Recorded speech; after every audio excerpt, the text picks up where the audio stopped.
Inilah pelaku pencurian ikan arwana jenis super red dari salah satu tempat budidaya di Kelurahan Sukahati, Kecamatan Cibinong, Kabupaten Bogor. Terbongkarnya sindikat pencurian ikan ini karena ada keterlibatan karyawan setempat yang berinisial UG sebagai otak dari pencurian tersebut. Di hadapan petugas, alasan pelaku pencuri ikan hias yang tergolong mahal ini lantaran faktor ekonomi. Atas kejadian ini, korban mengalami kerugian mencapai 24 miliar rupiah.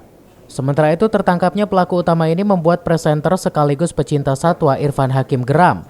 Pasalnya, pelaku sudah dikenalnya sejak lama yang bekerja di tempat budidaya ikan tersebut. Jadi sebetulnya saya sudah gemes sekali, marah sekali, emosi sekali karena jujur dengan tersangka saya kenal. Dengan tersangka saya suka ngobrol juga, suka berinteraksi. Ketika panen saya bercanda, ngobrol bagaimana perawatan ikan. Tapi ketika tahu pelakunya siapa, tadi saya ketemu. Kalau tidak ketemu di situ, waduh Pak. Karena ada desakan ekonomi dan juga keinginan untuk menjual ikan, dia menjual ikan arwana ini, ikan arwana milik KE, milik korban KE. Ini dari tahun 2019 akhir.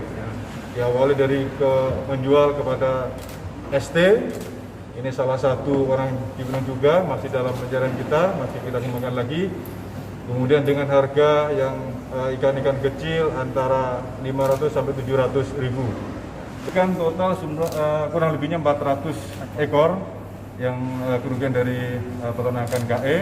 Total kerugian kurang lebih 24 miliar.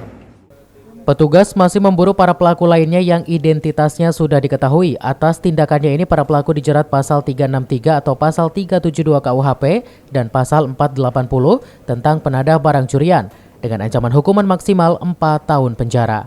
Dari Cibinong, Kabupaten Bogor, Edi Junaidi melaporkan.